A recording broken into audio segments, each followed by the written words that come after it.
This is All of It. I'm Allison Stewart, live from the WNYC studios in Soho. Thank you for spending part of your day with us. I'm really grateful that you are here. On today's show, we'll learn about the film Mad Bills to Pay, which is about a Bronx teenager wrestling with new responsibilities. We'll also talk to the co-creators of the East Village Cookbook. Plus, we'll dive into what's great about New York City dive bars. And we want to know your favorites. That's our plan, so let's get this started with birds.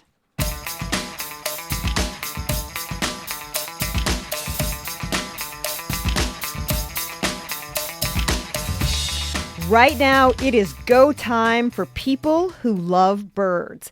That's because it's spring migration, the time of year when more than 1 billion birds travel north on the so-called Atlantic Flyway.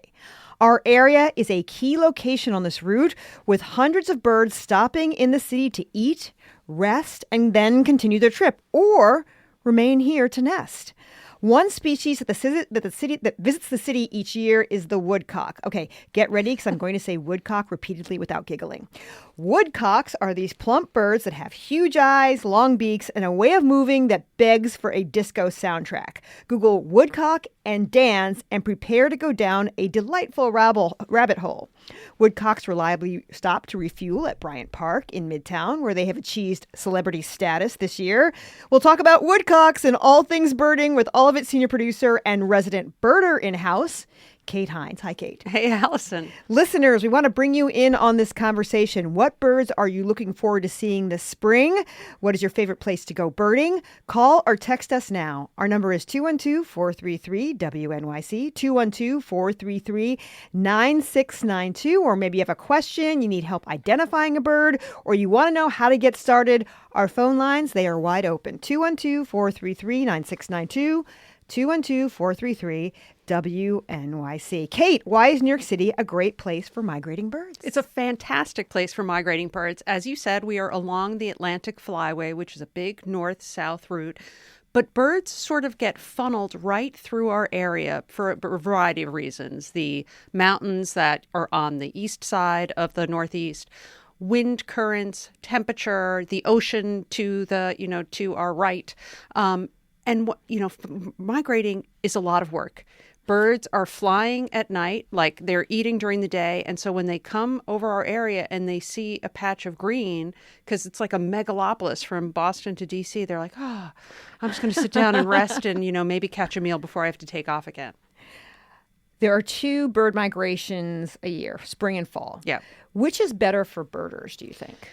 This is a tough question. I mean, spring migration is very different from fall migration because birds they have a schedule. Like You need to get north to nest and find your breeding ground. I mean, if you're a female, you have like one chance a month. You have a 28-day cycle. For birds, this is one time a year. So imagine like that all built up into one year and they're just like in a frenzy.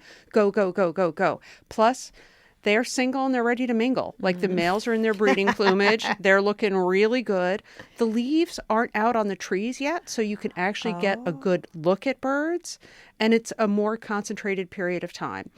The fall migration is actually longer. It's spread out over more months. A lot of the birds are looking a little worse for the wear. Like their feathers, they're just like, oh my God, the kids and, But in some ways, you see more birds because you're seeing the baby birds coming back through, too. So both are nice, but spring is especially great. What types of birds are coming through our area right now? Right now, well, I checked the Cornell Lab of Ornithology Birdcast before I came on air, which is a bird migration tool. And we have seen some early warblers like palm warblers, northern parulas, and then there are blue-headed vireos, fox sparrows, golden-crowned kinglets, and blue-gray gnatcatchers. When is peak migration this spring? In New York City, the time to see like the most warbler, peak warbler, is usually the 1st to 2nd week of May. I know this because I watch you from my desk and I watch other birders who come to your desk and you seem very enthused about spring migration. What is it about this spring migration that is just so amazing for people who truly love birds? It's like it's almost spiritual. I noticed when I started birding many years ago that when I was out with my binoculars. My cheeks hurt from smiling. Aw. Like, I was always just amazed that I got to witness this piece of nature and feel connected to it. And when you think about what the birds go through to get here, some of these birds are taking off from South America. And by the time they have gotten up to New York, they have gone through storms and they haven't slept for days and they haven't eaten. And it's amazing. It makes me feel really connected to nature. I'm talking about spring migration with all of it senior producer Kate Hinds, who is also a birder, as you heard. Listeners, we'd like to bring you into the conversation. What birds are you looking forward to seeing this spring? What's your favorite place to go birding? Call us now at 212-433-WNYC, 212-433-9692. Or maybe you have a question or you need help identifying a bird or you want to get started. Our phone number again, 212-433-9692. Sue from Connecticut. She's very excited to see green herons. Ooh, fantastic birds. This says, I love robins. They are so ordinary, but their song is so lovely. You feel like you're a princess, a Disney princess movie. Their song is gorgeous. And if you like, I love to hear them in the evening. They're very, as the sun is going down, their song is beautiful. Let's talk to Jason, who's calling in from Queens. Hi, Jason. Thank you so much for making the time to call all of it. You're on the air. Hello, how are you? So I was wondering if you just can recommend any good resource for identifying bird calls. It's really hard for me to get a good recording of the bird calls in my backyard. And I wonder if there's just a way to look them up somehow or any kind of resource. And I actually have one bird call that I hear in the spring that I just heard today for the first time that I wonder if you could help me identify what it is. Do you want to imitate it? Yeah, I can try it. It goes... do do do do do do, like well, yeah, like that. Yes. Could be the white-throated sparrow. I'm going to tell you where to look it up, and your mind is about to be blown. There is an app called Merlin. It is from the Cornell Lab of Ornithology. It is free, and it has a song ID feature that is a game changer. It came out a few years ago, but you go into the Merlin ID and you hit the song ID feature and you hold it as close to the bird song as you can, and it will bring up a list of the birds that it is hearing and identifying, and it is amazing. Good luck with that. And send us a message via Instagram via Instagram. Tell us if that was the right choice that Kate made. What did you say? It was a white-throated sparrow. Okay. Let's talk to Mindy in Morristown, New Jersey. Hi, Mindy. Thank you so much for calling all of it. You're on the air. Yes, hi. I'm really happy to talk about birds. I've been going out walking with my friend in the mornings and every afternoon by my local park. But when I lived in New York, I lived up in Inwood, and Inwood is a great place to find birds. There's a little spring that was there. I lived there about 40 years ago, so it's a long time. I'm assuming the spring is still there, but I haven't been there in a while. But at that spring, that was supposed to be the last natural spring in Manhattan, there were parula warblers, there were scarlet tanagers, there were black-throated blue warblers, really amazing stuff. So you wouldn't think, and it doesn't really look like Manhattan because it's, very open. There's the big pond there and all the trees. So it's really very natural and very beautiful. And when you walk in the woods, you can hear the thrushes and, so it was just a lovely place. And in the winter, we used to see canvasbacks and ruddy ducks. So lots of really good stuff. Yeah. Inwood is a fantastic place to go birding. It's got some of the oldest growth forest in our area, so it has really tall trees that can support birds like pileated woodpeckers, which you won't see anywhere else in Manhattan. So, Mindy, it's a very special place. Let's talk to Jim calling from Bethpage State Park. Hi, Jim. Thanks for calling all of it. You're on the air. No, thanks, Allison. I love this segment. I just wanted to remind people that, I'm a tremendous fan of both seasonal migrations. But on Long Island, we're lucky. We have some birds that stay here throughout the winter, and this winter was hellacious, and actually begin nesting in January. And the ones I'm looking at today are great horned owls. The nickname is winged tiger, which they deserve. And we have 3 active nests with a total now of 6 babies. That is amazing. There is nothing cuter than a great horned owlet. So fantastic. We're talking about spring migration with all of its senior producer, Kate Hinds, who is also a birder. Listeners, let's bring you into the conversation. What birds are you looking forward to seeing this spring? What's your favorite place to go birding? Call or text us now at 212-433-WNYC, 212-433-9692. Maybe you have a question, you need help identifying a bird, or you want to know how to get started. Give us a call at 212-433-9692. This text says, Kate, why do the woodcocks target Bryant Park? It's so busy with people among so many tall buildings. I've looked for them in Tompkins and Washington Square, but have only ever found them in Bryant Park. Let's talk about woodcocks. A recent Gothamist story said... You just giggled. I did just giggle, didn't I? The crowd said, crowds have been forming daily at Bryant Park for the last few weeks. First of all, why are woodcocks... No smile. Why are woodcocks attracted to Bryant Park?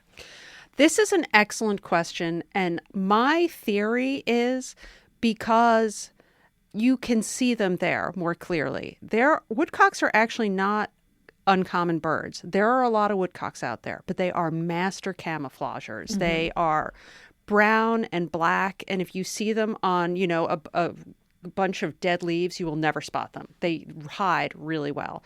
So while I have seen them in Central Park and Greenwood Cemetery, they're hard to see. Like, you just don't see them. Whereas in Bryant Park, where they stop on their migration path, they're not nesting here, they're passing us by.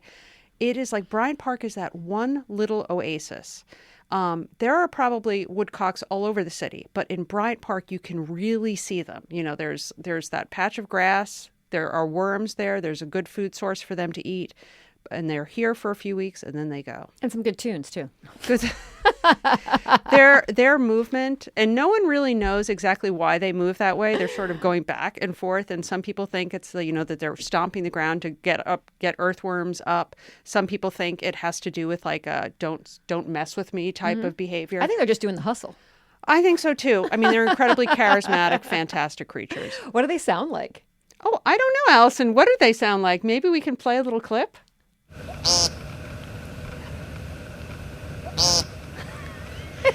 That is called peent. Peent. Yeah, we're going to let the whole thing go. We're just going to play that on loop. Anytime I can't get my words out, we're just going to play that now. Maybe that should be the bleep sound instead of when people curse. We just play that. It would be so great. This is an interesting question for you. Binocular recommendations, please? Oh, boy. This is not my area of expertise. I advise you to go to the National Audubon Society's Audubon magazine because they have really done a lot of research on this. Basically, it's as good as you can afford. And what you can afford is personal, but you could spend $100 on binoculars. You could spend thousands of dollars on binoculars. But as long as it's waterproof and it's lightweight enough and you can focus it, do it. Let's talk to Carrie, who's calling from Croton-on-Hudson. Hi, Carrie. Thank you so much for calling all of it. You're on the air. Oh, thank you. This is such a great segment.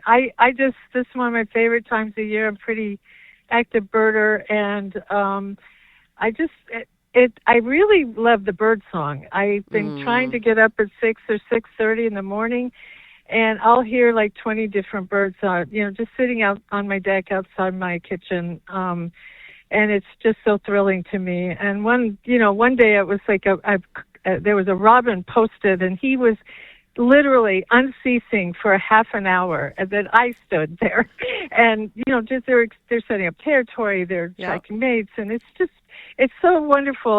I feel a privilege to be a part of this, and I'm actually doing a retreat on birds and spirituality, and because it's just so. And you said something about it being spiritual, or the Kate did, and it's just so special to me this time of year. And the migration is such a miracle. They go from Tierra del Fuego up to the Arctic. We have birds that come from Brazil that are in a nest box that was set up on the Hudson, the purple martins. I mean, it's just phenomenal to me how they do that. It is just amazing. They actually atrophy their organs in order to do that extended flight. It's just so magnificent to me, and I just feel privileged I could see it, and they walk among us, you know.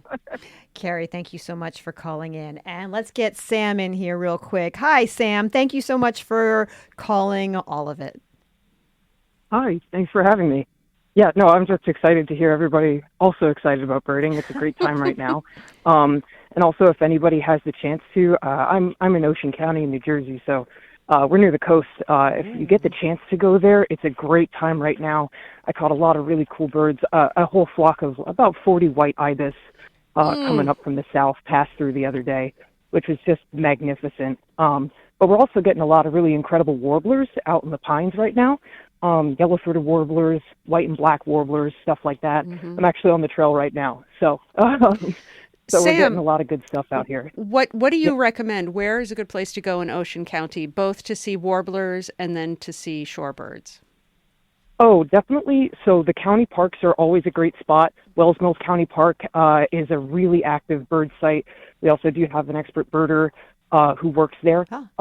Super awesome if you ever want to ask questions. And as far as the coast, anywhere marshy, you get a lot of activity out there just because there's a lot of movement up and down the food chain. So, anywhere kind of in that area. I wouldn't be Forsyth, also a great spot. Oh, yeah. I've been there. Fantastic. This text says maybe the woodcocks are in Bryant Park for the people watching. I want to see a woodcock with tiny little binoculars staring at us.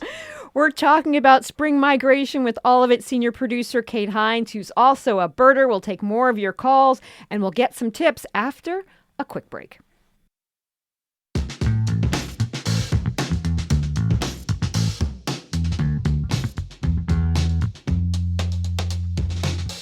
You are listening to All of It on WNYC. I'm Allison Stewart. In studio with me now is All of It senior producer Kate Hinds, who also happens to be a birder. We're talking spring migration. We want to hear from you. What birds are you looking forward to seeing this spring? What's your favorite place to go birding? Call or text us now at 212-433-9692. That's 212-433-WNYC. Or maybe you have a question, or you want to know how to get started birding, or you need help identifying a bird call, but fair warning, Kate will want you to imitate it on the air. For people who are calling in, our number is 212-433-WNYC. Let's go to Marissa in Asbury Park. Hi, Marissa. Thanks for calling All of It. You're on the air. Yes, hi. Thank you. I am calling from the Jersey Shore. In Asbury Park, we have 4 huge osprey nests. So they're back again, and we're just so happy to watch the birds, go into their nest, eat outside of their nest on the highest poles that we have in Asbury. So it's just very gratifying to see them come back for yet another season, and they have a very distinctive chirp. So as soon as I hear it, I'm just out the window looking for them, and because I live near the lake, they do sort of fly into the lake, and that's where they go fishing. So it's really beautiful. I heard you say chirp. I got to hear it. Can you do an imitation for me? The chirp. Oh my God. Let me see if I can do that. Yeah. That sounds pretty accurate to me, Marissa. Very good job. This next text says, laughing gulls and ospreys have returned to Fire Island to mate. That's an interesting idea. Not with each other, I guess. Let's talk about if you want to get started birding. What do I need? Well, you need binoculars. That is a really big help. And as I said earlier, I cannot recommend the Merlin app enough. It really is a game changer. Once you get a little bit further down the rabbit hole, you will also want to get an app called eBird, which is sort of like Merlin's sister app. in which you keep track of all the birds you are seeing, but also allows you to zero in on hot spots. And if you're like, oh, I want to go to this neighborhood, where would be a good place to go birding? Well, eBird will tell you exactly where to go and what has been seen there. But also, like, we are in New York City is like a birding paradise. There are so many birding groups and so many birders in city parks and most of it is free. Like the New York City Bird Alliance, which is the Audubon chapter here, runs hundreds of free walks every year. The Brooklyn Bird Club, the Linnaean Society, Bryant Park does free bird walks. Like you can't throw a rock without hitting someone giving a bird walk in New York City. And birders tend to be, as a rule, really friendly. I can't tell you how, undoubtedly, I go up to birders all the time when I'm out in the woods saying, like, what have you seen? What have you seen? And they'll be like, well, I was over by this spring and I saw a black-throated blue warbler. So, talk to people. If you see a bunch of people with binoculars, walk up to them and be like, what are you looking at? And they'll tend to be nice about it. This is a question that says, what is the best thing to apply on picture windows to prevent birds from flying into them? Yeah, that is a great question. There are those stickers that you can put on the window. I know that if you're really serious about it, a good thing to do is to run string down or like little rope outside. There's also bird safe glass, but that is a killer of millions of birds a year, birds flying into windows. It's a huge problem. This says, is it better to bird watch at dusk or dawn? It really depends on the bird you want to see. As a rule, most birds are active at dawn, but dusk is a great time to see other types of birds. Like you're going to see thrushes in the evening. There are birds that are crepuscular, which means active at dawn and dusk. I can't bring myself to wake up early a lot of the time. So like I'm out there at 9 or 10 in the morning on weekends and I see plenty. Let's talk to Pat, who's calling in from Port Washington. Hey, Pat, thanks for calling. All of it. You're on the air. Yeah, can you hear me okay? I hear you great. Oh, good. Okay, so you asked where is your favorite place for birding, and starting back around COVID time, I converted part of my lawn and my side yard. I pulled up all non-native plants and planted mostly native New York plants, and ever since then, I've had such a diversity of birds like I never had before. It was just like wrens and sparrows and robins before, but now I'm getting 2 different types of woodpeckers. I'm getting hummingbirds. I get like the Carolina, I forget what it's called. Anyway, all kinds of birds that Carolina wren. Yeah, Carolina wren, and then just really colorful everything. It's just fantastic. So have my morning coffee and I have a show. I don't even need binoculars. That sounds dreamy. Thank you so much for calling in. Let's talk to John, who's calling from the Jersey Shore. Hey, John, you're on the air. Hey, Allison. Thank you. I've been listening from day one. You and Kate and every birder, amateur birder, expert birder should know that the Endangered Species Act, which does cover a lot of birds, is in danger. There's an effort in Congress to weaken it severely. So if you are concerned about endangered species or birds at all, you should call your member of Congress and say you don't want the Endangered Species Act to be changed or weakened. And I have a couple other thoughts, but I'll leave that there for a second. Thanks so much for calling in. Yeah. Protecting birds is not just about protecting birds. Like people think of birds, they're not in isolation. If we have birds, that means we have a healthy ecosystem because they migrate and you need a whole range of things along that path to keep them healthy. You need the wetlands, you need the forests, you need the grasslands. When birds start to decline, it is a very bad sign for us environmentally. This question asks, should I feed birds in my backyard? Yes and no. It really depends on where you live, and I urge you to look up your local bird club because in the summer, in general, people will say you don't need to feed the birds in the summer. The food source is plentiful. Feed them in the winter.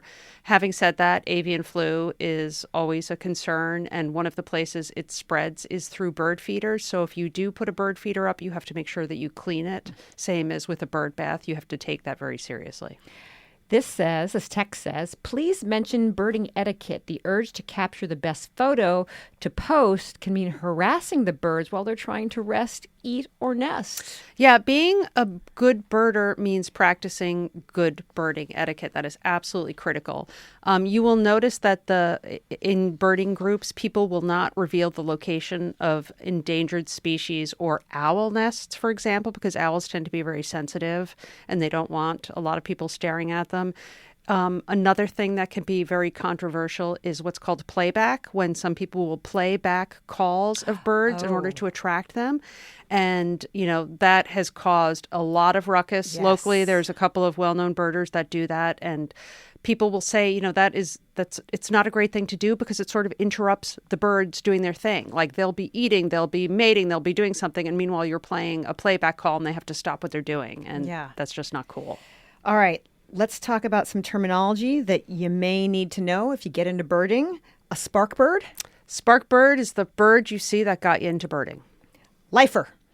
The first time you see a specific species. For me, my most recent lifer was the trumpeter swan that appeared off the shore of Williamsburg. Life list. Keeping a list of all of the birds you have, ideally an eBird, but you can just write it down on a piece of paper.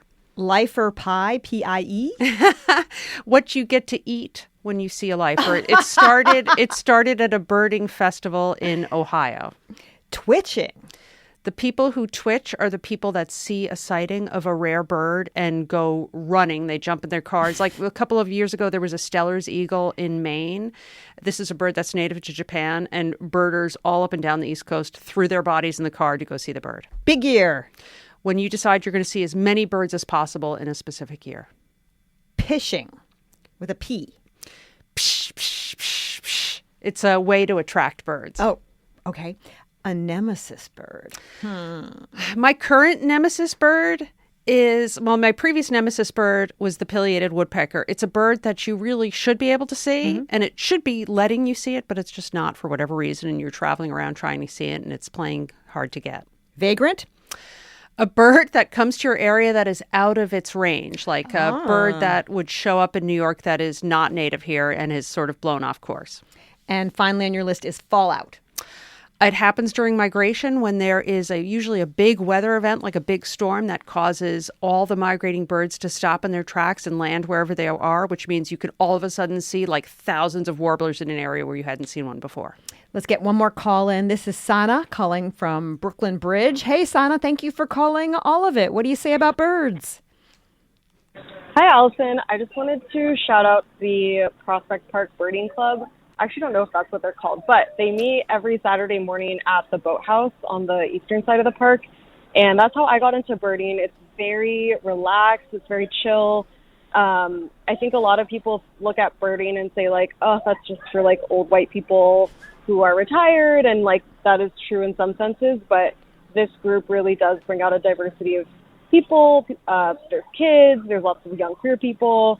They have binoculars for you to use, which is really helpful. And you end up sometimes sharing them with a random person who you end up talking alongside with. Everyone's in such a good mood because it's like a bright Saturday morning. And I honestly, I love trees. Birds are not my thing necessarily. So I'm not even really there for like the lifers and the lifts and all the things that you just mentioned. I'm there to like spend a morning in the park, looking at nature, noticing some birds, talking with new people. So highly recommend that group specifically to anybody who is interested in getting started. Thanks so much. And this text is for anyone who wants to bird from home, explore.org. I love the Bald Eagle live cams, provides amazing views of birds and their social lives. The real bird lives of explore.org. We've been talking spring migration with all of its senior producer, Kate Hinds. Kate, thanks for sharing your knowledge. Thank you, Allison.